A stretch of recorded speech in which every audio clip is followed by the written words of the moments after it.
संसार रे प्रत्येक मनुष्य को किसी न किसी समस्या ग्रास करि थाए। जेमिति कि किए खूब शीघ्र दौड़ी पारे नहीं तो किए अधिक भार उठे पारे नहीं, किए असाध्य रोग रे पड़ी रहुची तो किए पढ़िथिबा पाठ को मने रखि पारुनी।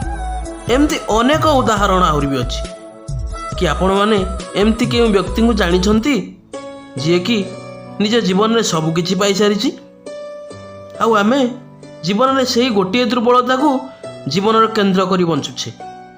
एही कारणरू हृदय रे दुख और असंतोष रही थाए। किंतु किछि लोक एमती भी थांती जो माने कि निजर चेष्टा एवं परिश्रम बल रे से दुर्बलता को दूर करि थांती। तेबे आपण एथि मध्यरु केउ मनुष्य रे जाउछंती निजे बाछि नियंतु। कौन केबे आपण निजको ए प्रश्नर उत्तर पचारिछंती? यार खूब सरल उत्तर, जो व्यक्ति दुर्बलता को दुर्लभतार परिणत करने जानी एवं समस्या को सामना करने जानी से जीवन में केबे भी हारी पारिबो नहीं। भविष्यतर द्वितीय नाम हूँ संघर्ष। हृदय अनेक इच्छा अच्छी किंतु जदि मन हेउ नहीं तबे हृदय भविष्यतर योजना तैयारी करे। भविष्यतर इच्छा को पूर्ण हेब यह केवल कल्पना करि थाए। किंतु जीवन जीवन ना तो भविष्य अच्छी ना तो अतीत। जीवन तो यही क्षणर नाम। वर्तमान करुथिबा अनुभव ही हेउछि हमर जीवन। यह को आमे समस्ते जानिले भी एतिकी टिके सत्य को जानी पारुनी।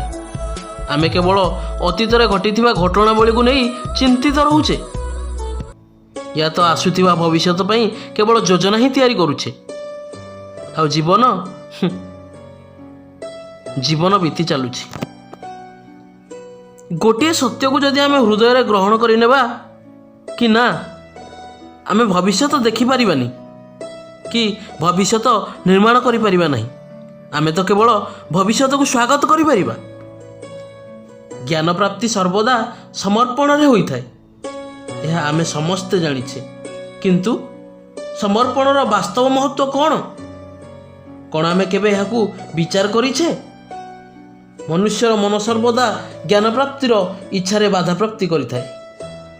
केबे अन्य विद्यार्थी प्रति ईर्ष्या हुए तो केबे गुरु द्वारा दि जाइथिबा दंड मनरे अहंकार भरी देई थाए। सत कहतु तो सतरे कौन आपणकर जीवन में एमती किसी घटना घटिनी? प्रत्येक मनुष्यर जीवन में एमती समय निश्चित आसी थाए। सबु आशा सबु इच्छा समस्त अभिलाष ध्वंस हो जाए। जीवन में समस्त आयोजन भी बिगड़ी जाए। गोटे पटे धर्म थाए आ गोटे पटे दुख। एभली भाव में बहु संकट रे थाए मनुष्य। अर्थात धर्म संकट रे जदि आमे संकट को दूर करिवार इच्छा रखुछे तेबे जीवन में आमको केही हरई पारिबे नहीं बा आमे केबे हेले जीवन आगरे हार मानिबा नहीं।